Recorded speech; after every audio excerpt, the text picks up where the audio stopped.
Hello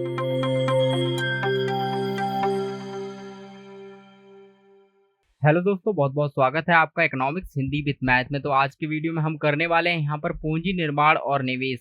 हमने पिछली video में सीखा था यहाँ पर एमपीएस, एमपी जो है एमपीसी, एपीएस और एपीएस क्या होते हैं। ये सारी चीज़ें हमने यहाँ पर सारी चीज़ें जो है यहाँ पर डिस्कस करी थी, विस्तार से हमने इसके बारे में जान लिया था। ठीक है, अगर आपने पुरानी वीडियो नहीं देखी तो देख लीजिए। ये हम जो चैप्टर कर रहे हैं मैक्रो इकोनॉमिक्स क्लास 12 का हम चैप्टर कर रहे हैं, जिसमें कि चैप्टर नंबर 3 है। तो चलिए हम शुरू करते हैं, यहाँ पर आगे बढ़ते हैं। इस चैप्टर जो है ये जो है पार्ट 6 है हमारा वीडियो का। तो चलिए शुरू करते हैं। यहाँ पर देखिए, पूंजी निर्माण की बात करें। पूंजी निर्माण या निवेश क्या होता है? पूंजी निर्माण मतलब पूंजी को बनाना, पैसा बनाना। ठीक है, पूंजी का निर्माण करना होता क्या है? एक अर्थव्यवस्था में एक वित्तीय वर्ष में, ठीक है, पूंजी वस्तु यानी पूंजीगत वस्तुओं के स्टॉक में वृद्धि को पूंजी निर्माण कहते हैं।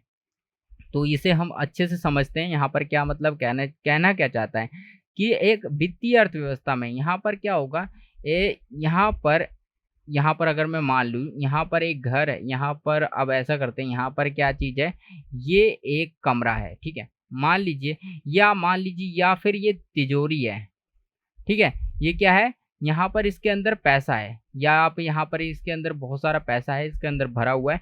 तो इसमें क्या होगा कि यहाँ पर मान लीजिए यहाँ पर इतना पैसा, ये इतना पैसा भरा हुआ है। ठीक है, इतना पैसा यहाँ पर भरा हुआ है बहुत सारा।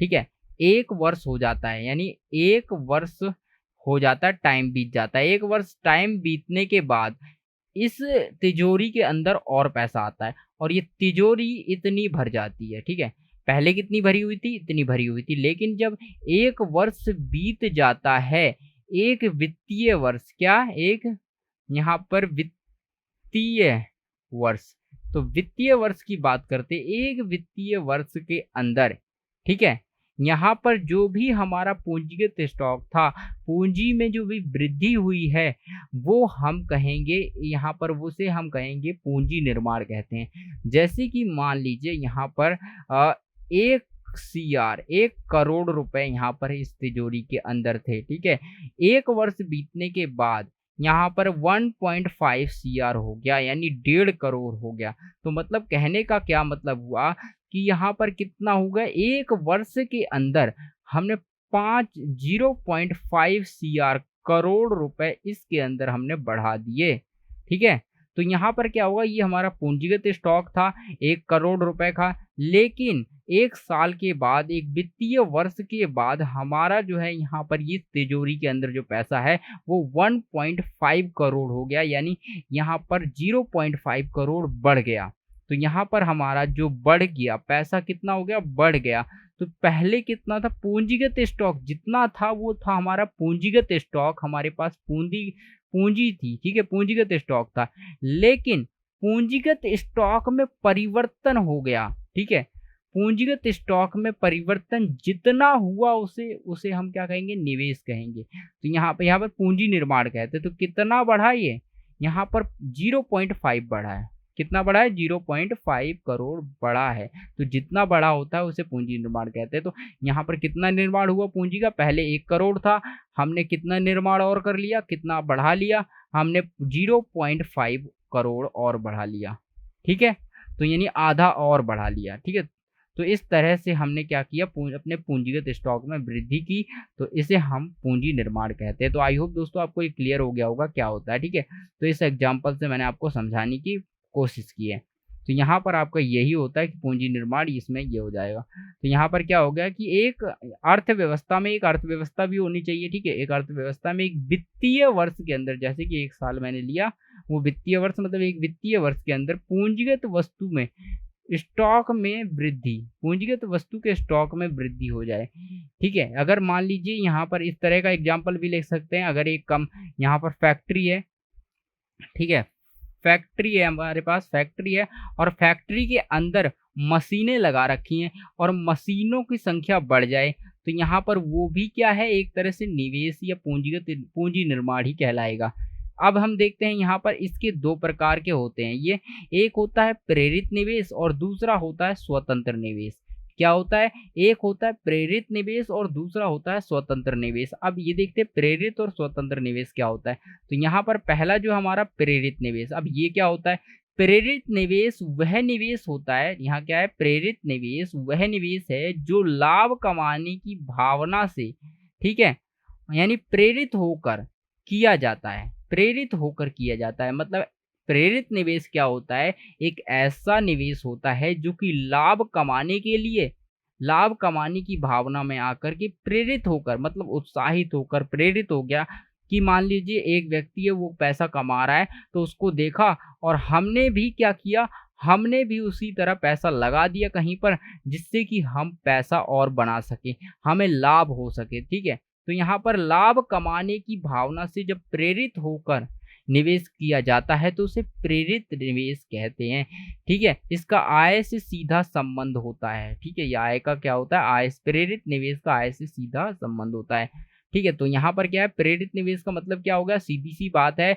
कि ऐसा निवेश जब लाभ कमाने के उद्देश्य से जो है, लाभ कमाने की भावना में, ठीक है, लाभ कमाने की भावना में प्रेरित होकर जब कैसा निवेश किया जाएगा कि मुझे बहुत ज़्यादा लाभ मिलेगा, तो ऐसा प्रेरित होकर किया जाएगा निवेश, तो उसे हम प्रेरित निवेश कहते हैं। अब आता है स्वतंत्र निवेश, ठीक है, स्वायत्त निवेश भी कहते हैं।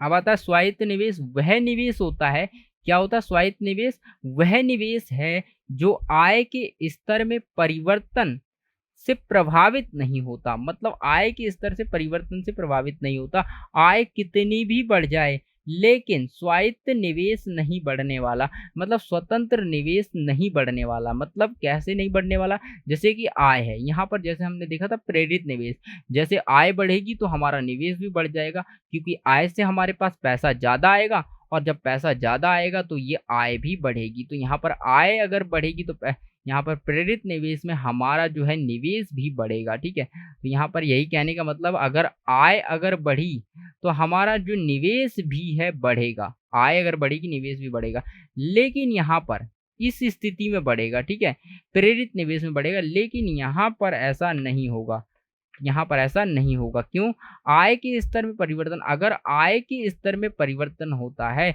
तो यहाँ पर ये जो निवेश है ये प्रभावित नहीं होगा, अर्थात आय जो है निरपेक्ष होता है, मतलब आय के स्तर पे आय बढ़ने से इस पर कोई प्रभाव नहीं पड़ेगा निवेश में, ठीक है, ऐसा निवेश होता है। तो स्वतंत्र मतलब यहाँ पर स्वतंत्र निवेश है, बिल्कुल स्वतंत्र हो रखा है, इस पर कोई प्रभाव नहीं पड़ेगा, चाहे आपकी 10,000 से 50,000 इनकम हो जाए, आय हो जाए, तब भी इस निवेश पर कोई प्रभाव नहीं पड़ेगा। अगर आप 10,000 रुपये निवेश कर रहे हैं तो आप 10,000 ही निवेश करेंगे, चाहे आपकी तनख्वाह जो है, चाहे आपकी सैलरी 50,000 क्यों ना हो जाए, ठीक है।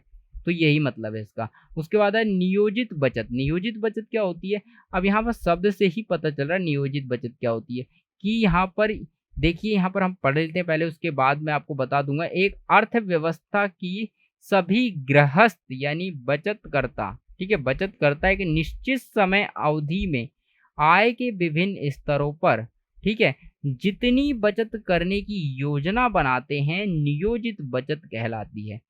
तो यहाँ पर ये कहना चाह रहा है कि जो देखिए एक अर्थव्यवस्था होती है, वहाँ पर लोग रहते हैं, ठीक है, लोग रहते हैं, वो गृहस्थी चलाते हैं, मतलब वो खान पान सब कुछ खर्चा वर्चा सही चल रहा होता है। उसमें क्या होता है कि एक निश्चित समय अवधि में एक समय अवधि तय करते हैं कि उस समय अवधि में विभिन्न आय, ठीक है, जो मान लीजिए एक समय अवधि की बात करके, एक गाँव में मान लीजिए यहाँ पर जो है गाँव, अगर मान लीजिए गाँव है, तो यहाँ पर इस गांव में बहुत सारे लोग रहते हैं, और ये 1 साल की बात करते हैं, 1 वर्ष की, ठीक है, 1 वर्ष की बात करते हैं, 1 वर्ष के अंदर इस गांव में, ठीक है, कितने लोगों की आय है, और वहां पर क्या है, ये लोग क्या करेंगे, अपनी जो है कमाई है उसमें से बचत करने की योजना बनाते हैं कि इस साल मुझे इतना बचाना है, ठीक है।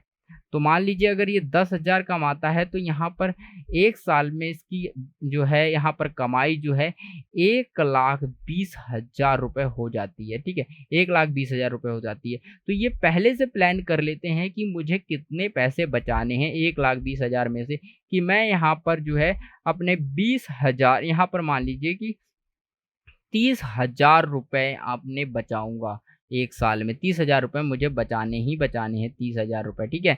और बाकी मैं 90,000 खर्च कर दूँगा, ठीक है? 90,000 मैं खर्च करूँगा। तो ये पहले ही जब योजना बना ली जाती है बचत करने की, उसे नियोजित बचत कहते हैं, ठीक है? पहले से प्लानिंग करते हैं। और नियोजित निवेश क्या होता है? ये भी नियोजित बचत की तरह होता है कि जब हम पहले से योजना बना लेते हैं कि हमें कहाँ पर कितना निवेश करना है, ठीक है? यहाँ पर हमें कहाँ पर, मान लीजिए 2 कंपनी है, ए कंपनी है, बी कंपनी है, ठीक है? हमने पहले ही प्लानिंग कर ली है कि हमें ए कंपनी के पास 10,000 रुपए लगाने हैं, 10,000 का निवेश करना है, लेकिन बी कंपनी में हमें 5,000 का निवेश करना है, ठीक है? 5,000 का निवेश करना है, यानी इस तरह से 5,000 का निवेश करना है। तो इस तरह से हम क्या करते हैं, पहले ही योजना बना लेते हैं, निवेश कितना कहाँ करना है, उसे हम नियोजित, यहाँ पर नियोजित निवेश कहते हैं। तो यहाँ पर देखिए, एक अर्थव्यवस्था में एक अर्थव्यवस्था होनी चाहिए हमारी, ठीक है?